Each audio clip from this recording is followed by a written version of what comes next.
योग दर्शन की 167वीं कक्षा। योग दर्शन का दूसरा साधन पाद चल रहा है और साधन पाद के अंतर्गत हम लोगों ने 9 सूत्रों को पूरा किया है। यानी जो हमारे क्लेशों की बातचीत चल रही थी वो क्लेश हमने पूरे कर लिए हैं। क्लेश होते कौन कौन से हैं, उनका स्वरूप क्या है, तो इन पर हमारी खूब लंबी बातचीत हुई है और शंका समाधान भी हो ही गया है हमारा। तो आज आगे बढ़ते हैं। 10वां सूत्र।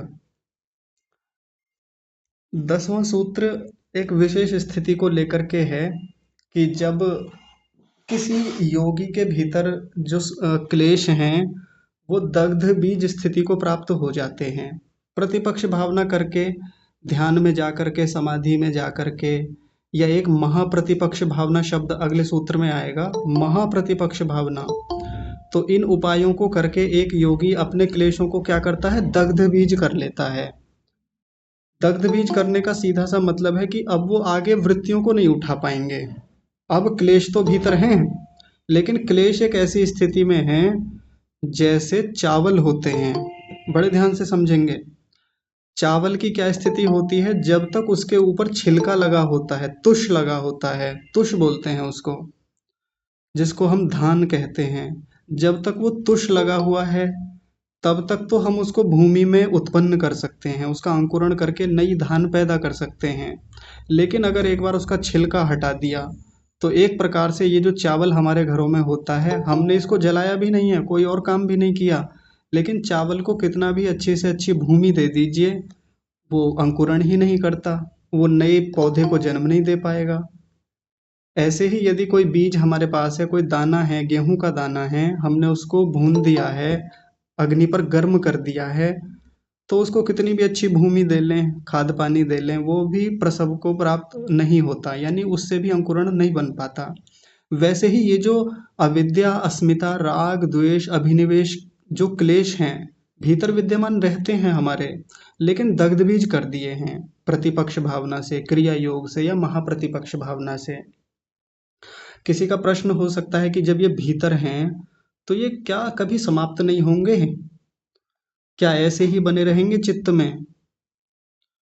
तो उसका यहाँ उत्तर दिया जाएगा 10वें सूत्र में और उसके व्यास भाष्य में। बड़े ध्यान से समझेंगे। देखिए, सूत्र है ते प्रति प्रसव हेयाः सूक्ष्माः। बहुत छोटा सा सूत्र है। ते प्रति प्रसव हेयाः सूक्ष्माः, इतना सा सूत्र है। तो ते माने वे क्या, वे जो क्लेश हैं, और साथ में ते के साथ शब्द लगाया सूक्ष्म, वे जो सूक्ष्म कर दिए हैं। यहाँ सूक्ष्म को आगे बताएंगे, व्यास भाष्य में भी सूक्ष्म शब्द को दग्ध बीज कल्पा कहा है, यानी जिनको बहुत सूक्ष्म कर दिया है, दग्ध बीज स्थिति में ला दिया है। ऐसे उन क्लेशों का क्या होता है, तो उनको कहा प्रति प्रसव हेयाः। प्रति प्रसव हेयाः, तो ये प्रति प्रसव शब्द पिछले पाद में भी आया था, शायद आप लोगों को याद हो जो पुराने सदस्य हैं कक्षा में। जैसे एक शब्द होता है प्रसव, प्रसव का मतलब तो होता है उत्पन्न होना, यानी जैसे मूल प्रकृति से ये संसार बना, कोई भी चीज बनी, वो तो हो गया प्रसव। और ये वस्तुएं फिर से जाके मूल प्रकृति में ही मिल गई, यानी जो सत्व रजस तमस हैं वो ही जाके बन गई, अपने मूल स्वरूप में फिर से लौट जाएं, उसी को कहा जाता है प्रति प्रसव हो जाना। ठीक है। तो ये जो क्लेश हैं वो प्रति प्रसव के द्वारा हेयाः, हेया यानी समाप्त होने योग्य हैं, यानी जिस समय चित्त का प्रति प्रसव होता है, चित्त का काम खत्म हो गया, चित्त अपनी मूल प्रकृति में वापस लौट गया, रॉ मेटीरियल फॉर्म में फिर से चला गया, इसको बोलेंगे प्रति प्रसव हो जाना। तो चित्त के साथ साथ हेयाः, ये जो क्लेश हैं जो दग्ध बीज कर दिए हैं, ये भी हेय हो जाते हैं, समाप्त हो जाते हैं। हेय का मतलब है नष्ट हो जाना, समाप्त हो जाना। जब तक आत्मा के साथ चित्त रहेगा तब तक तो ये भीतर रहेंगे, भले ही दग्ध बीज कर दिए हैं, अपने उभार पे नहीं आएंगे, अपना काम नहीं करेंगे, वृत्तियां नहीं उठाएंगे, व्यक्ति को परेशान नहीं करेंगे, लेकिन उपस्थित तो रहेंगे। तो उनकी एक बिल्कुल ऐसी स्थिति बता दी कि ये समाप्त तभी होंगे जब चित्त भी समाप्त हो जाएगा। एक उदाहरण से बात को समझते हैं कि जैसे हम किसी कागज पर कुछ लिखते हैं, कच्ची पेंसिल से लिखा तो कच्ची पेंसिल से लिखे हुए को आसानी से इरेजर से मिटाया जा सकता है। अब अगर उसको पेन से लिखें, स्याही से लिखें तो मिटता नहीं है इतनी आसानी से। आसानी से क्या, मिटता भी नहीं है। तो ऐसे में फिर क्या किया जाता है, मिटता ही नहीं है। अगर कागज को जला दिया जाए, गला दिया जाए पानी में, तो उस कागज के जलने या गलने से वो लिखा हुआ भी नष्ट हो जाता है। किसी एक और उदाहरण लेते हैं, मान लीजिए किसी पत्थर पर उकेर कर कुछ लिख दिया।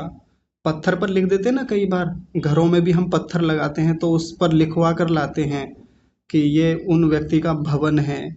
भवन पे नाम लिखवाया जाता है ना, तो पत्थर पे वो एक अपना नाम, स्थान का नाम ऐसे लिखवा देते हैं।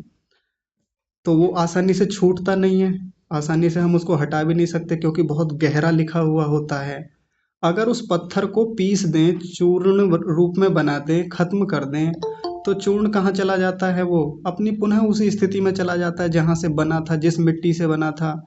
और उस वो जो पत्थर था, उसी पत्थर के साथ वो लिखा हुआ जो नाम है, वो जो एड्रेस वगैरह है, वो भी नष्ट हो जाता है। तो वैसे ही हमारे चित्त में जो लिखे हुए ये क्लेश हैं, चित्त में छपे हुए जो संस्कार हैं, ये भी चित्त के साथ ही समाप्त होते हैं, इसके अलावा समाप्त नहीं होते। प्रति प्रसव हेयाः, यानी जिस समय चित्त प्रति प्रसव को प्राप्त होता है तभी ये हेय होते हैं, समाप्त होते हैं। ये तो हुआ सूत्र। महर्षि व्यास जी इसी बात को विस्तार से बता रहे हैं, बड़े ध्यान से समझेंगे, पुरानी बातें भी उठ के आएंगी यहाँ पे। तो व्यास जी कह रहे हैं, ते पंचक्लेशा दग्धबीजकल्पा योगिनः चरिताधिकारे चरिताधिकारे चेतसि प्रलीने सह तेन एव अस्तम तेन एव अस्तम गच्छन्ति।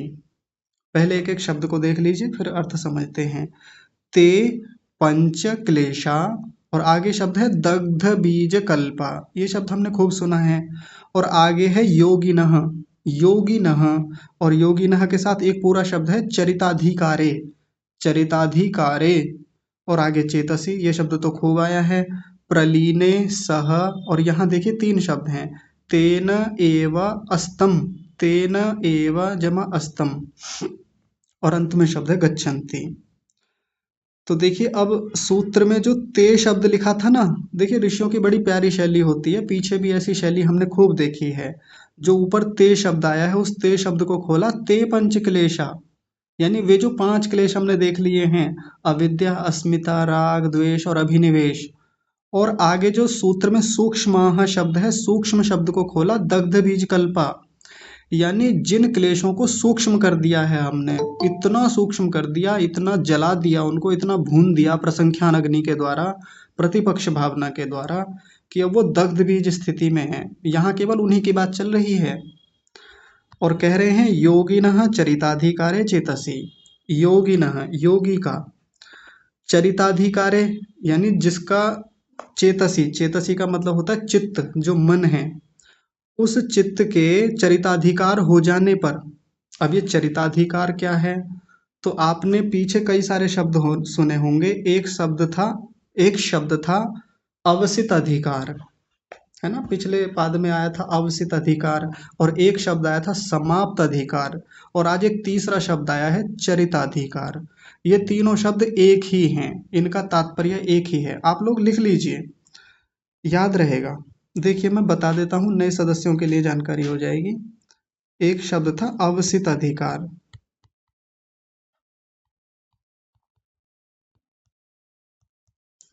और एक शब्द है समाप्त अधिकार। अधिकार को चाहे इसी में जोड़ लीजिए, चाहे अलग कर लीजिए, मैंने यहाँ संधि कर दी एक साथ। और आज एक शब्द आया है चरिताधिकार, या चरित और अधिकार को अलग कर लीजिए, एक ही बात है। तीनों शब्दों का मतलब एक ही है। मतलब क्या है समझ लीजिए। तो ये जो हमारा चित्त है, हमारा मन है, इसको अधिकार मिला हुआ है। क्या अधिकार मिला हुआ है, कि ये हमको भोग करवाता है और साथ में अपवर्ग करवाने वाला है, मुक्ति तक ले जाने वाला है। ये दो काम इसको दिए गए, इसके इन दोनों कामों को ही अधिकार भी कहते हैं। यानी चित्त के पास दो अधिकार हैं, एक तो भोग करवाएगा, भोग कैसे करवाता है? सारी संसार की जितनी वस्तुएं हम देख रहे हैं, महसूस कर रहे हैं, चख रहे हैं, सूंघ रहे हैं, वो कहाँ तक आ पाती हैं? इस चित्त तक ही आ पाती हैं। चित्त ही माध्यम बनता है, चित्त ही तो भोग करवाता है आत्मा को। इस चित्त के भीतर ही सत्वगुण में, रजोगुण में और तमोगुण में परिवर्तन होते रहते हैं। उसी के कारण से आत्मा सुखी या दुखी होता है। आत्मा के सुखी और दुखी होने में कोई बहुत बड़ी अलग कहानी नहीं है, कोई और बहुत विशेष बातें नहीं हैं। चित्त में जो परिवर्तन होते हैं ना, रजोगुण, तमोगुण या सत्वगुण जो ऊपर नीचे होते हैं, उन्हीं के कारण से आत्मा सुखी या दुखी होता रहता है। इसी को भोग कहते हैं। तो चित्त को इतना ही अधिकार मिला हुआ है कि आत्मा को भोग करवाता रहता है, आत्मा के लिए काम कर रहा है, आत्मा का सहायक है, पीए है, पर्सनल असिस्टेंट है, ऐसा समझ लीजिए। एक अधिकार दे दिया इसको। एक दूसरा अधिकार दिया कि आत्मा को मुक्ति तक पहुंचवाएगा ये। आत्मा अकेला मुक्ति तक नहीं जा सकता, किसी की ताकत नहीं है किसी भी संसार के आत्मा की कि वो अकेला मुक्ति में चला जाए। पर हमारे हिंदू धर्म में तो मुक्ति तक पहुंचाने के बहुत उपाय हैं। गंगा जी में नहला दीजिए किसी को, श्राद्ध चल रहे हैं वहां भी हम मुक्ति में पहुंचवा देते हैं बड़ी आसानी से। किसी को दान दे दें तो मुक्ति में पहुंचवा देंगे। तो वो तो खैर फालतू की बातें हैं, वो तो हम सब जानते हैं कि वो व्यर्थ की परंपराएं हमारे यहाँ आ गई हैं। लेकिन अभी हम समझ रहे हैं कि मन जो है, चित्त जो है, उसका एक अधिकार और होता है, वो है मुक्ति तक पहुंचवाना। तो जब ये चित्त के दोनों काम पूरे हो गए हैं, जब चित्त में विवेक ख्याति की प्राप्ति हो गई है, सत्व पुरुष अन्यथा ख्याति प्राप्त हो गई, उसके बाद अब तो आत्मा फिर निरोध स्थिति में जाएगा, असंप्रज्ञात समाधि में जाएगा और फिर उसके बाद मुक्त हो जाएगा। आत्मा भी मुक्त होकर चला जाएगा और चित्त भी कैवल्य को प्राप्त हो जाएगा, अपनी मूल स्थिति में चला जाएगा, प्रविलीन हो जाएगा। ये होता है चित्त का अवसित अधिकार, समाप्त अधिकार। देखिए नाम से भी पता चल रहा है, अधिकार समाप्त हो गया। और चरिताधिकार, चरिताधिकार जैसा ही आपने एक शब्द सुना होगा, चरितार्थ। जैसे किसी व्यक्ति से कहते हैं जी इसने तो अपने जीवन को चरितार्थ कर लिया। जीवन को चरितार्थ करने का मतलब क्या होता है? कि जो उसके जीवन का प्रयोजन था कि वो एक श्रेष्ठ व्यक्ति बनता, वो कुछ विशेष काम राष्ट्र के लिए, धर्म के लिए करता, मानवता के लिए करता, वो कर दिया उसने। तो यानी उसने अपने जीवन को, अपने प्रयोजन को चरित कर दिया, पूर्ण कर लिया। इसी को कहते हैं चरिताधिकार या चरिताधिकार। तो चित्त का भी एक चरिताधिकार होता है, वो पूरा हो गया है। और चित्त का चरिताधिकार क्या है? कि उसने क्लेशों को दग्ध बीज करवा दिया है, यानी विवेक ख्याति की प्राप्ति करवा दी है। और प्रलीने या प्रविलीने, प्रविलीन शब्द भी होता है और प्रलीन शब्द भी होता है। तो चित्त के प्रलीने, प्रलीन हो जाने पर, प्रलीन होने का मतलब क्या है? अब चित्त का काम नहीं बचा, आत्मा मुक्ति की तरफ चला जाता है बाद में, और ये चित्त प्रति प्रसव को प्राप्त हो जाता है, अपनी मूल स्थिति में चला जाता है। और आगे कह रहे हैं सह तेन एव। तेन यानी, तनिक रुकिए, ये सही है गलत है मैं देखता हूँ।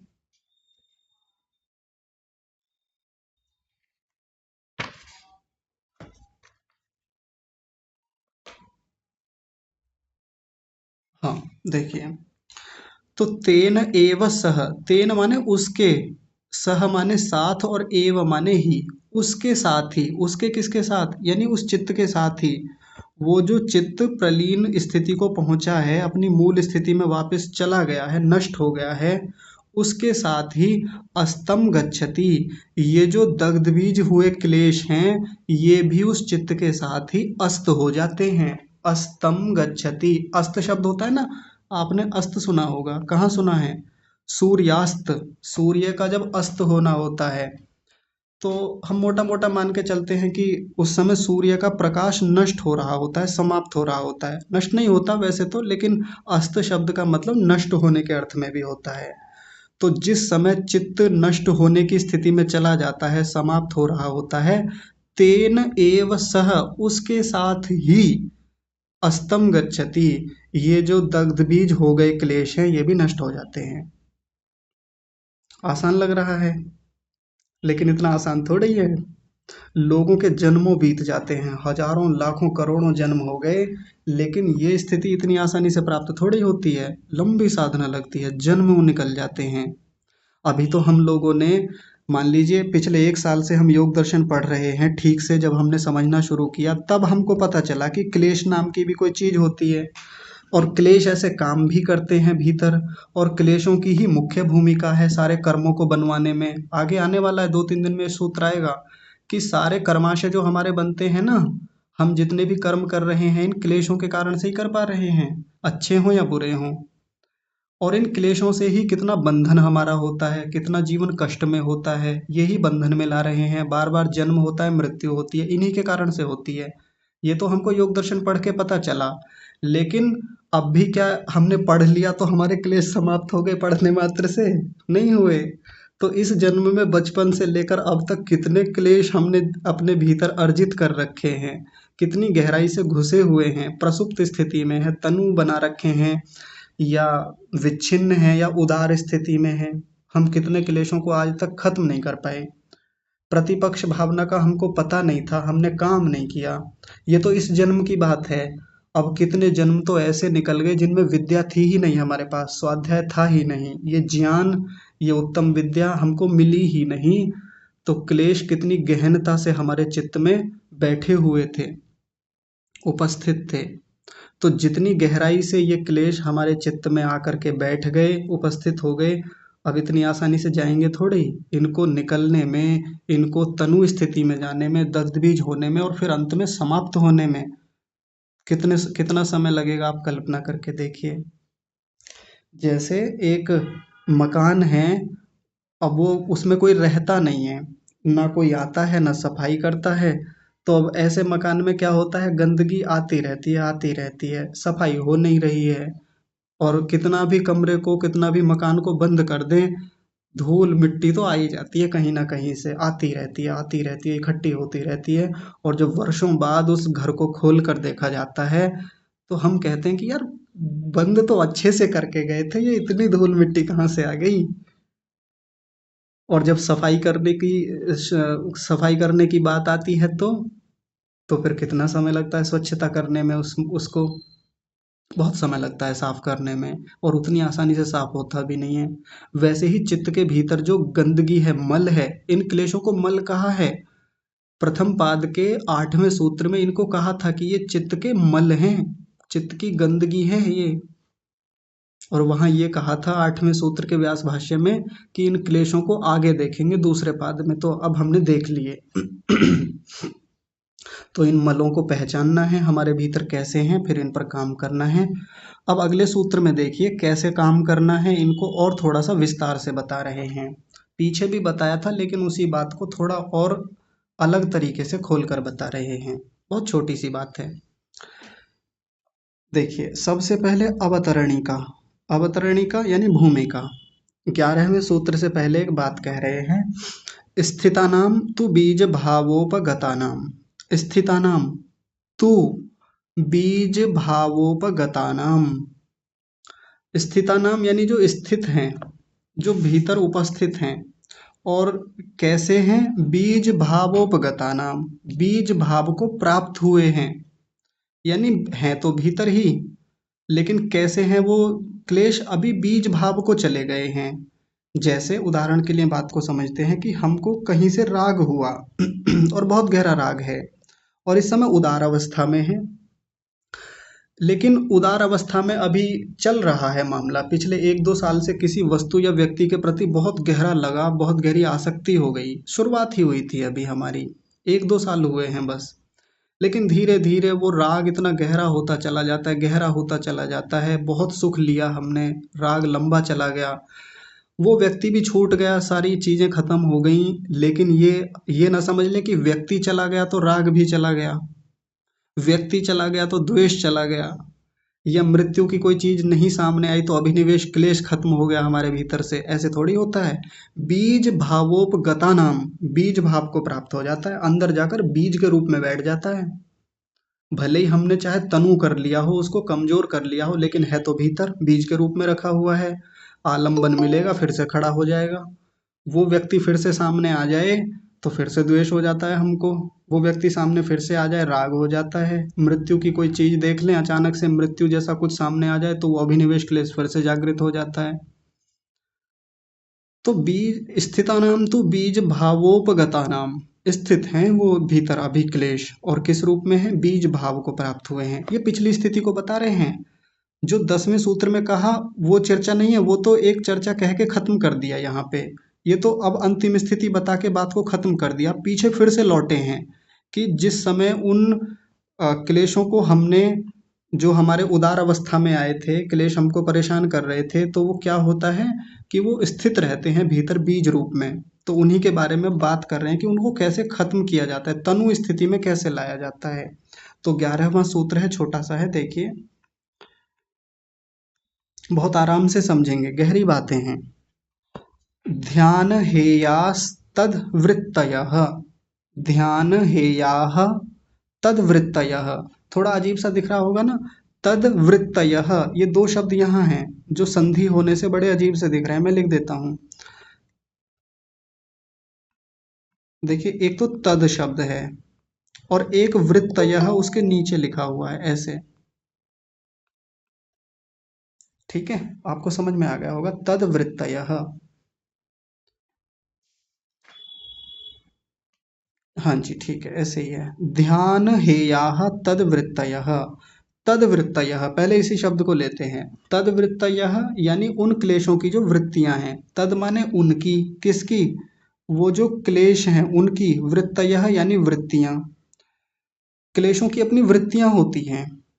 तो वो क्या होती हैं, ध्यान हेयाः, ध्यान के द्वारा हेय हैं, ध्यान के द्वारा समाप्त किए जाने योग्य हैं। यानी जो भी वृत्तियां हैं जो क्लेशों से उभर कर आ जाती हैं, उठ जाती हैं, भले ही चाहे वो बीज भाव में है, किसी भी रूप में है, वो किससे हटाई जाएंगी। तो यहाँ एक नया शब्द इस बार हमको मिला है, ध्यान के द्वारा। जैसे पीछे हमने कई शब्द देखे, पहले हमने देखा था क्रिया योग के द्वारा, फिर बाद में कह रहे थे प्रतिपक्ष भावना के द्वारा, आज कह रहे हैं ध्यान के द्वारा। तो सारी चीजें लगभग एक ही हैं। इस ध्यान को भी अभी आगे खोलेंगे, ध्यान होता क्या है। तो आगे चलने से पहले एक बात और समझते हैं थोड़ा ध्यान से।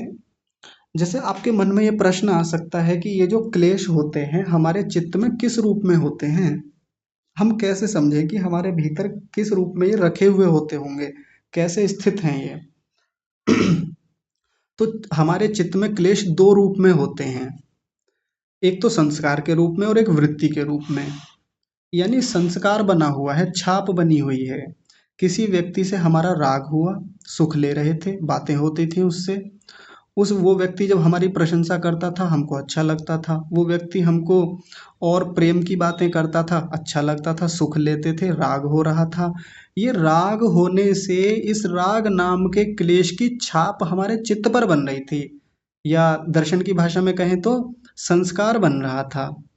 तो ये क्लेश कहाँ जाके किस रूप में बन गया, चित्त में संस्कार के रूप में जाकर स्थित हो गया। एक बात हो गई।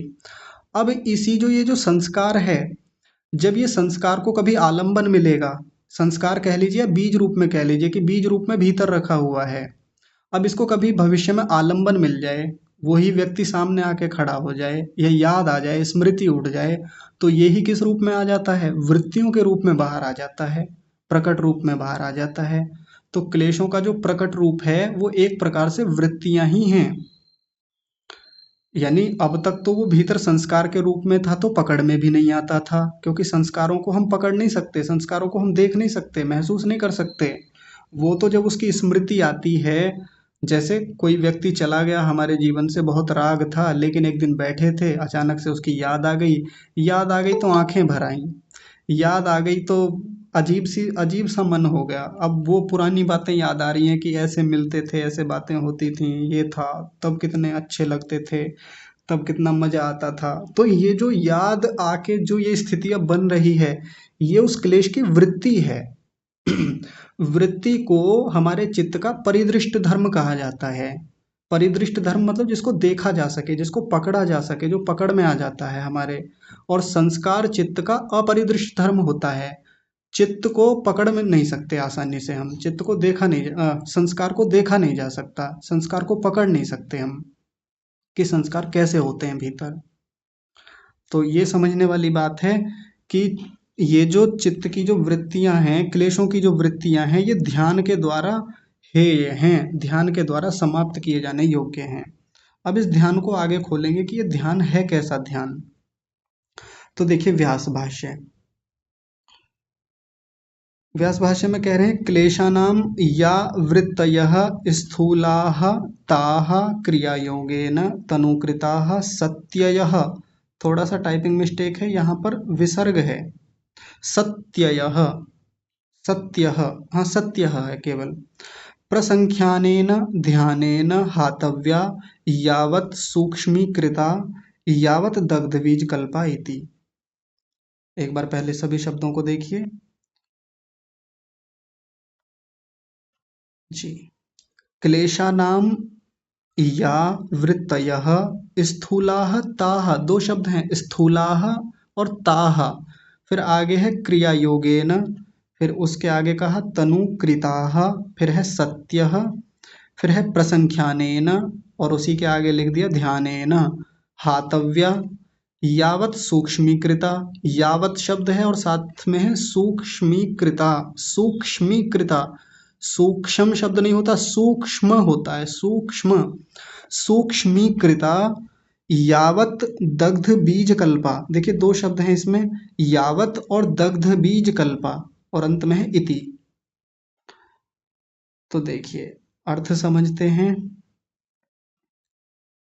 क्लेशानाम या वृत्तयः, जो क्लेशों की वृत्तियां हैं, और कौन सी वृत्तियां, स्थूलाः, जो स्थूल वृत्तियां हैं, मोटी मोटी वृत्तियां हैं जो पकड़ में आ जाती हैं, जो उदार स्थिति में हैं। क्योंकि एक तो स्थूल वृत्तियां होती हैं क्लेशों की, यानी क्लेश स्थूल रूप में भी होते हैं और सूक्ष्म रूप में भी होते हैं। स्थूल कौन से हैं, सूक्ष्म कौन से हैं, ये बात अब से पहले तो नहीं आई, लेकिन इनको ऐसे समझ सकते हैं, स्थूल वो हैं जो सीधे सीधे पकड़ में आ जाती हैं, दिखती हैं, उदार हैं, ऐसी होती हैं। तो उसको कह रहे हैं क्रिया योगेन तनुकृताः, क्रिया योग के द्वारा, ताह उनको, ताह शब्द है ना स्थूला के बाद, ताह उनको, क्रिया योगेन, क्रिया योग के द्वारा, कौन सा क्रिया योग, जो हमने पीछे देखा था तप स्वाध्याय और ईश्वर प्रणिधान, उसके द्वारा तनुकृता, तनु तनु करने पर, और सत्य माने, हाँ तनुकृता का मतलब जिनको तनु कर दिया गया है, सत्य माने होने पर, तनु होने पर, प्रसंख्यानेन ध्यानेन हातव्या, वो प्रसंख्यान ध्यान के द्वारा, एक ही शब्द है प्रसंख्यान ध्यान के द्वारा, हातव्या, हातव्या यानी नष्ट होने योग्य हैं। ये जो स्थूल वृत्तियां हैं ये क्या हैं, प्रसंख्यान ध्यान के द्वारा, या कहें क्रिया योग, हाँ पहले क्रिया योग के द्वारा उनको तनु किया जाएगा, कमजोर किया जाएगा, और प्रसंख्यान ध्यान के द्वारा उनको खत्म किया जाएगा। कब तक उनको ऐसे खत्म किया जाएगा, तो उसके लिए आगे कह रहे हैं यावत सूक्ष्मीकृता, जब तक कि सूक्ष्म ना हो जाए, जब तक वो सूक्ष्म होती है तब तक, यावत जब तक, और आगे कह रहे हैं यावत दग्ध बीज कल्पा, जब तक कि वो दग्ध बीज ना हो जाए तब तक किया जाता है। तो दो चीजें बताई, जब भी क्लेशों को दग्ध बीज किया जाएगा, तो दग्ध बीज कैसे किया जाता है, सीधे दग्ध बीज नहीं होते क्लेश, सबसे पहले उनको सूक्ष्म किया जाता है, यानी तनु किया जाता है। और तनु कैसे करेंगे, क्रिया योग के द्वारा, या कहें कि जो पीछे हमने ये प्रतिपक्ष भावना देखा था, प्रतिपक्ष भावना के द्वारा, प्रतिपक्ष भावना कर करके हम क्लेशों को तनु करते रहते हैं, कमजोर करते हैं। और फिर आगे लिखा प्रसंख्यानेन ध्यानेन हातव्या, प्रसंख्यान ध्यान के द्वारा उनको हातव्या नष्ट किया जाता है, समाप्त किया जाता है। कब तक, जब तक वो सूक्ष्म ना हो जाए, और फिर उसके बाद वो दग्ध बीज स्थिति में ना पहुंच जाए, तब तक किया जाता है। और फिर एक बड़ा रोचक उदाहरण दे रहे हैं, बहुत प्यारा उदाहरण है। यथा वस्त्राणां स्थूलो मलः पूर्वं निर्धूयते पश्चात् सूक्ष्मो यत्नेन उपायेन वा अपनीयते। यहाँ तक, बस यहाँ तक देखेंगे, फिर से समझिए, प्रत्येक शब्द को देखिए आराम से। यथा वस्त्राणां स्थूलो मलः पूर्वं निर्धूयते पश्चात् सूक्ष्मो यत्न उपायेन, यत्न, यत्नेन उपायेन, हाँ अभी सही है, यत्नेन उपायेन वा अपनीयते। देखिए दो शब्द हैं, वा जमा अपनीयते। तो उदाहरण क्या दे रहे हैं, यथा वस्त्राणाम, यथा यानी जैसे, वस्त्राणाम वस्त्रों के स्थूलो मलः, स्थूल मल को पूर्वम निर्धूयते, पहले स्थूल मल को निर्धूयते धोया जाता है। और फिर आगे कह रहे हैं पश्चात सूक्ष्मो, और बाद में जो उसका सूक्ष्म मल होता है, यत्नेन उपायेन, यत्न उपाय के द्वारा यानी विशेष प्रयत्न करके, अपनीयते, उसको फिर दूर किया जाता है, नष्ट किया जाता है। ये उदाहरण बताया। यानी जैसे हमारे पास कोई कपड़ा हो, जैसे आज का मैं आपको उदाहरण देता हूँ। मजे की बात यह है कि आज मेरे साथ यही हुआ। खेत में गए थे चारा लेने के लिए, तो चारा लेकर जब घर की तरफ चले तो बैलगाड़ी, आज खेत में पानी भरा हुआ था, बारिश खूब हुई है, तो बैलगाड़ी का पहिया अचानक से जैसे गड्ढे में गिरा, तो कोई वहाँ लकड़ी वगैरह पड़ी थी, और उस पर से जैसे ही वो गिरी तो बहुत झटका लगा, और एकदम बहुत सारा कीचड़ मिट्टी पानी, वो सब संयुक्त रूप से मेरे ऊपर आके गिरा बहुत तेजी से, ऊपर से नीचे तक सारे कपड़े वो कीचड़ में मिट्टी में सन गए। तो रास्ते रास्ते में वो सूख भी गए, लेकिन पूरी तरह से नहीं सूखे थे। आने के बाद में क्या किया, यहाँ आकर के पहले झाड़ा, कपड़े से साफ किया उनको, फिर सामान्य पानी में निकाला। सामान्य पानी में निकालने के बाद में फिर साबुन से और जो ब्रश होता है उससे फिर अच्छे से साफ करके उनको धोया। बिल्कुल यही बात यहाँ बता रहे हैं कि जैसे किसी कपड़े में स्थूल मल होता है, स्थूल मल का मतलब होता है मोटा मोटा मल है, धूल लगी हुई है, मिट्टी लगी हुई है, तिनके लगे हुए हैं, तो हम क्या करते हैं, सबसे पहले एकदम पानी में थोड़ी डालते हैं कि एकदम पानी में डाला और डिटर्जेंट डाल दिया और सीधे धुलना शुरू कर दिया, ऐसे नहीं करते। सबसे पहला काम हमारा होता है कि कपड़ों को झाड़ते हैं। अगर वैसा कोई और मोटा मल है, ज़्यादा मिट्टी लगी हुई है, तो फिर और थोड़ा सा किसी चीज़ से साफ करेंगे, रगड़ेंगे, हटाएंगे, हटा दिया वो। इसके बाद में इतने पर भी कई बार नहीं होता तो पहले सादे पानी में निकाल लेते हैं, फिर भी साफ नहीं होता है। अब बाहर बाहर का मोटा मोटा मल निकाल दिया, अब उसमें अंदर रेशों में, धागों में जो सूक्ष्म मल जमा हुआ है कई दिन का जम गया है या जैसे भी जमा है, उसको फिर कैसे निकालते हैं, साबुन के द्वारा, डिटर्जेंट के द्वारा या बाकी अन्य उपायों से। उतने पर भी नहीं निकलता तो कई बार लोग बाकी रसायनों का उपयोग करते हैं, कई बार नींबू या बाकी और चीज़ें जो भी हैं, मैं तो नहीं जानता, उनको लगा करके सूक्ष्म दागों को हटाया जाता है। कुल मिलाकर के बात यह है, यथा वस्त्राणाम स्थूलो मलः पूर्वम निर्धूयते, जैसे कपड़ों के स्थूल मल को पहले साफ किया जाता है, पश्चात सूक्ष्म, बाद में जो सूक्ष्म मल है उसको यत्न उपायेन, विशेष प्रयत्न के द्वारा, अपनीयते, हटाया जाता है। तो वैसे ही चित्त में जो ये क्लेश हैं इनको भी ऐसे ही किया जाता है। एक और उदाहरण ले लेते हैं तो बात थोड़ी स्पष्ट हो जाएगी। वही कमरे का उदाहरण ले लें। कमरे में बहुत गंदगी है, कई महीनों वर्षों बाद एक कमरे को खोला गया, तो सीधा ये थोड़ी होता है कि हम कपड़ा लेके पोंछने में लग जाते हैं, ऐसे नहीं करते। सबसे पहले मोटा मोटा मल हटाया जाता है। मोटा मोटा मल, स्थूल मल कैसे, जैसे मकड़ी के जाले हैं, सबसे पहले उनको हटाएंगे। कुछ और गंदगी, बाहर से पत्ते आ जाते हैं पेड़ों के या कुछ और, कई बार धूल मिट्टी इतनी गहरी हो जाती है कि वो पूरी परत की परत जम जाती है, उसको हटाते हैं झाड़ू से, बाकी और किसी चीज़ से। जब वो हट गई, पूरी तरह से बाहर हो गई, साफ कर दी हमने, फिर उसके बाद हम कपड़ा लेके लगते हैं झाड़ने पोंछने के लिए। उतने से भी साफ नहीं होता, फिर और सूक्ष्म मल रह जाता है, तो कपड़े को इस बार गीला करके रगड़ रगड़ के फिर कमरे को साफ किया जाता है। कई बार दो दो तीन तीन चार चार प्रक्रियाएं लगती हैं, तब साफ होता है। तो स्थूल से सूक्ष्म की ओर बढ़ करके किसी भी चीज़ की सफाई की जाती है। तो अब दाष्टान्त बता रहे हैं आगे, यानी जिस चीज़ को समझाना चाह रहे हैं, जिस सिद्धांत को बता रहे हैं, कह रहे हैं तथा स्व अल्प प्रतिपक्षा स्थूलावृत्तयः क्लेशानां सूक्ष्माः तु महाप्रतिपक्षा इति। तथा यानी वैसे ही, स्व अल्प प्रतिपक्षा स्थूला वृत्तयः, स्थूल वृत्तियां जो हैं यानी स्थूल क्लेश जो हैं, उनको स्व अल्प प्रतिपक्षा यानी बहुत कम प्रयत्न के द्वारा, प्रतिपक्ष भावना के द्वारा, जो हल्की फुल्की प्रतिपक्ष भावना होती है, हम उसी से उनको हटा लेते हैं, साफ कर लेते हैं। और आगे कह रहे हैं क्लेश, हाँ, जो वो जो क्लेशों की जो स्थूल वृत्तियां हैं, स्थूल वृत्तयः क्लेशा नाम एक साथ आएगा, क्लेशों की स्थूल वृत्तियां जो हैं।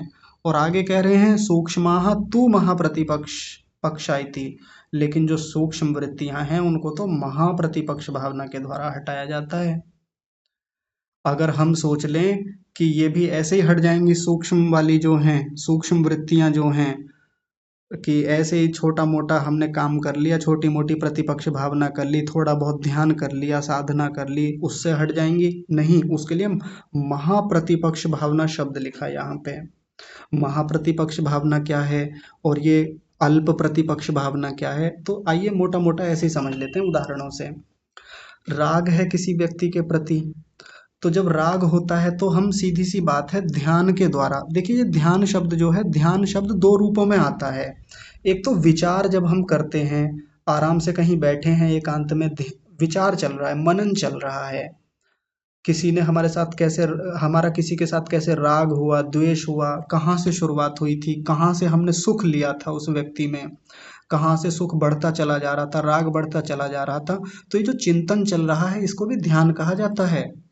और ध्यान एक वो स्थिति भी होती है जब समाधि होती है, उस समाधि में जो अंत में जाकर के विवेक ख्याति प्राप्त होती है उसको भी ध्यान कहा जाता है। तो अभी फिलहाल हम जो ये स्व अल्प प्रतिपक्ष भावना कह रहे हैं ना, अल्प प्रतिपक्ष भावना, ये चिंतन मनन वाली है। राग हुआ किसी व्यक्ति से तो चिंतन चल रहा है, बैठ के सोच रहे हैं कि कहाँ से शुरुआत हुई थी, बिगाड़ कहाँ से शुरू हुआ था, या किसी के प्रति द्वेष हुआ, कहाँ से शुरुआत हुई थी, कब से उस व्यक्ति के साथ खटपट शुरू हुई, कब से उसने दुख देना शुरू किया, हमको कब दुख मिलना शुरू हुआ और हम उसके प्रति जिघांसा का भाव ले आए, क्रोध की भावना बढ़ती चली गई और द्वेष होता चला गया। ये चिंतन चल रहा है, ये प्रतिपक्ष भावना है। विरोधी भावना करना उसके प्रति कि हानि बहुत कर ली उसके चक्कर में, इतना समय खराब कर लिया, कहाँ तक सोचते रहे, क्यों उस पर टाइम दिया, इतना इतना मतलब समय एक ऐसे व्यक्ति के पीछे खर्च किया जो नहीं करने वाला था। ये प्रतिपक्ष भावना ही तो है, यानी हानि देख देख करके हटने का प्रयास करना, इसी को प्रतिपक्ष भावना कहा जाता है। तो ये तो हम सामान्य रूप से चलते फिरते, खाते पीते, उठते बैठते, सोते जागते, ये हम करते रहते हैं, ये हो गई अल्प प्रतिपक्ष भावना। तो अल्प प्रतिपक्ष भावना से केवल स्थूल वृत्तियों को तो खत्म कर सकते हैं हम, जैसे कपड़े का स्थूल मल केवल ऐसे ही झाड़ पोंछ के या ऊपर ऊपर से रगड़ के कपड़े से साफ किया जाता है, लेकिन सूक्ष्म मल तो ऐसे नहीं होता साफ कि ऐसे ही झाड़ दिया और कपड़े साफ हो गए। तो उसके लिए साबुन या विशेष प्रयत्न करने होते हैं ना। तो वो विशेष प्रयत्न कैसे होगा, उसके लिए बताया महाप्रतिपक्ष भावना सूक्ष्म इति, महाप्रतिपक्ष भावना करनी पड़ेगी। क्लेश गहरा हो गया है, बहुत सूक्ष्मता में पहुंच गया है, बीज भाव को प्राप्त हो गया है, अंदर जाकर भले तनु स्थिति में है अभी, लेकिन बीज भाव में है, जिसको यहाँ ऊपर देखिए ये कहा था ना अवतरणिका में, बीज भावोपगता नाम, बीज रूप में जाके चिपक गया है भीतर। अब तो इसको महाप्रतिपक्ष भावना, या जो सूत्र में शब्द कहा गया था ध्यान हेयाः तद्वृत्तयः, ध्यान के द्वारा उन वृत्तियों को हे किया जाता है, समाप्त किया जाता है, नष्ट किया जाता है। अब ये महाप्रतिपक्ष भावना कैसे होगी, तो एक तो जैसे सामान्य रूप से हम प्रतिपक्ष भावना कर रहे हैं विचार के द्वारा, चिंतन के द्वारा, तो ये तो सामान्य व्यक्ति भी करता रहता है, हानि देखता है हटता रहता है, हानि देखता है क्लेशों को दुर्बल तनु करता रहता है, सब लोग कर लेते हैं इतना काम। तो कुछ लोग तो वो भी नहीं कर पाते, तो क्लेश जमा होते रहते हैं, क्लेश प्रभावशाली होते रहते हैं, जमे और अपना प्रभाव और गहरा दिखाते रहते हैं। लेकिन फिर भी सामान्य रूप से देखें तो अधिकांश लोग प्रतिपक्ष भावना करके अपने आप को अलग करते भी रहते हैं, भले ही उन्होंने शास्त्र पढ़ा है या नहीं पढ़ा है। लेकिन महाप्रतिपक्ष भावना तो एक बहुत गहरा व्यक्ति कर पाता है, चिंतनशील व्यक्ति कर पाता है, जो साधना में बैठता है, ध्यान में बैठता है। ध्यान में बैठने के बाद में जब एकाग्रता होती है, बाहर की वृत्तियों को रोकता है, उसी वृत्ति पे जाकर केंद्रित हो गया है जो वृत्ति बार बार परेशान कर रही है, जिस वृत्ति के कारण जीवन बर्बाद हुआ पिछले दिनों, जिस वृत्ति के कारण ये राग गहरा गहरा और गहरा होता चला गया, यानी उसको सूक्ष्मता में जाकर पकड़ता है, जो बाहर से पकड़ में नहीं आता, केवल अल्प प्रतिपक्ष भावना से पकड़ में नहीं आता वो। तो उस वृत्ति को कैसे पकड़ा जाएगा, ध्यान में बैठ करके, ध्यान के द्वारा, महाप्रतिपक्ष भावना इसको कहेंगे। जैसे सामान्य झाड़ू लगा दी, ये तो हो गया अल्प प्रतिपक्ष भावना। अब पोछा लेके लगे हुए हैं और गीला कपड़ा लेके साफ करने में लगे हुए हैं, ये हो गया महाप्रतिपक्ष भावना। क्योंकि झाड़ू लगाना बहुत मोटा मोटा काम है, झाड़ू तो कोई भी लगा लेता है आसानी से, लगा दी काम खत्म। लेकिन एक कपड़े से लेकर के, और वो भी गीला कपड़ा लेकर के, पोछा लेकर के, एक एक चीज को बारीकी से साफ करना, ये इतना आसान काम थोड़ी होता है। हर कोई पकड़ता भी नहीं है इस काम को, सफाई वाले काम में। तो ये महाप्रतिपक्ष भावना हो गई ऐसी, ऐसा समझ लें उदाहरण से। हर कोई कपड़े को इतनी अच्छे से थोड़ी धोता है। कितने लोग तो जैसे उनको कपड़े धुलने के लिए दिए जाएं, तो बस मोटा मोटा पानी में से निकाल दिया ऐसे ही कई बार, या डिटर्जेंट में डाला और दो चार बार घुमाया, या वॉशिंग मशीन नहीं है तो मान लीजिए ऐसे ही निकाला और जल्दी से ऐसे ही टांग दिया। हम लड़के लोग तो ऐसे ही करते हैं।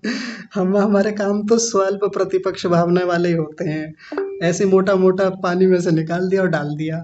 लेकिन माताओं को देखे ना तो माताएं डांट देती हैं अपने बच्चों को। हम जैसे लड़कों को तो ऐसे डांटा जाता है हमेशा, ये कपड़े धुले तूने, तो फिर क्या, तो फिर वो धुल के दिखाती हैं, देखो ऐसे धुलते हैं। अब वो कैसे धुलती हैं, विधिवत बैठेंगी, अच्छे से बैठती है, और हम लोग तो खड़े खड़े धुल देते हैं कपड़े। तो माताएं कैसे धुलती हैं, बैठेंगी आराम से, पहले भिगो के रख देती है 1 घंटे 2 घंटे के लिए, फिर बैठ करके ब्रश ले करके फिर और साबुन लगाएंगी, कई बार नहीं निकलता तो और साबुन लगाती हैं, देख करके बारीकी से कि कहाँ विशेष दाग लगे हुए हैं। अच्छे से ब्रश को बार बार बार बार रगड़ती हैं, तब जाकर कपड़ा स्वच्छ होता है, और फिर धिक्कारते हुए कहती हैं ऐसे साफ होता है। तब हमको शर्म आती है कि हमसे कपड़े अच्छे क्यों नहीं धुलते। साधना में भी यही बात है। तो वहाँ भी हमको बहुत प्रयत्न करके बारीकी से एक एक वृत्ति को पकड़ना पड़ेगा, क्योंकि बहुत क्लेश हैं भीतर। बच नहीं सकते हम उनसे, इग्नोर नहीं कर सकते क्लेशों को। तो पहले स्थूल क्लेशों को पकड़ें, स्थूल वृत्तियों को पकड़ें, फिर धीरे धीरे सूक्ष्मता में जा जा करके ध्यान में बैठ के देखें।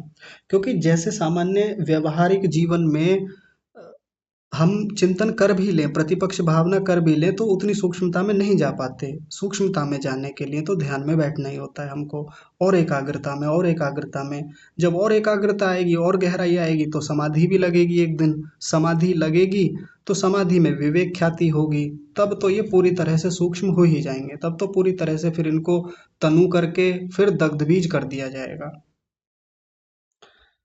ये पूरी प्रक्रिया आज यहाँ पर पूरी होती है। तो हमारे आज 10वां और 11वां सूत्र हुआ है। आज आप इन पर खूब विचार कीजिएगा और काम भी कीजिएगा, क्योंकि केवल विचार करने तक छोड़ दें या पढ़ के छोड़ दें तो कोई फायदा नहीं है ऐसे पढ़ने का। इन पर काम भी करना है। समय हो गया है। आप सभी का बहुत सारा धन्यवाद कक्षा में जुड़ने के लिए, और विशेष धन्यवाद परमात्मा का जो इतनी सुंदर व्यवस्थाएं बना के दी हैं कि भले ही कितना भी बंधन हो, कितने भी कष्ट हों, परेशानियां हों हमारे अपने कारणों से, तो उपाय तो हैं उनको दूर करने के। परमात्मा ने वो सब साधन भी दिए हैं। आज की कक्षा को यहीं विराम। आप सभी को सादर प्रणाम। ओम।